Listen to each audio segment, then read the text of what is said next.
Guys कैसे होंगे आप लोग? आशा करता हूँ अच्छे होंगे। गाइस आज की वीडियो में हम बनाने वाले एक कनेक्टिविटी टेस्टर जो गाइस आपके बहुत ही काम आने वाला है, जिससे आप गाइस एलईडी को भी चेक कर सकते हैं, कंपोनेंट को भी हो गाइस इससे आसानी से चेक किया जा सकता है, जिसे बोलते हैं मल्टीमीटर का छोटा भाई।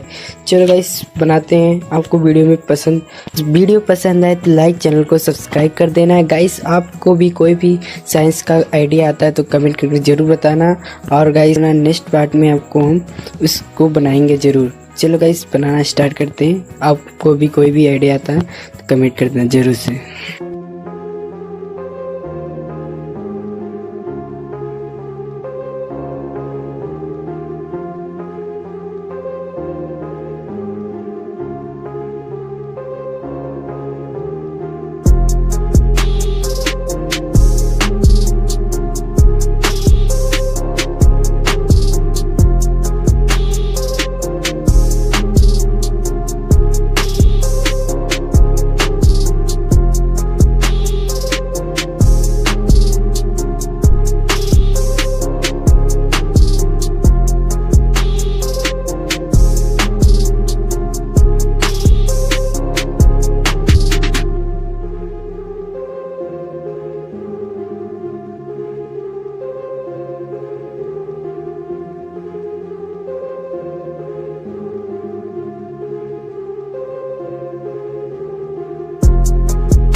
पहले। हाँ जल्दी करो, मुझे पता है कि आप लोग नहीं करते, वीडियो देखते हो लेकिन सब्सक्राइब नहीं करते। ये लाल कलर का बटन नहीं से दबाओ, जल्दी दबाओ, जल्दी दबाओ, फिर मैं शुरू करूँ। दबा दो जल्दी, दबा दिया, घंटी में दबा देना, ठीक है।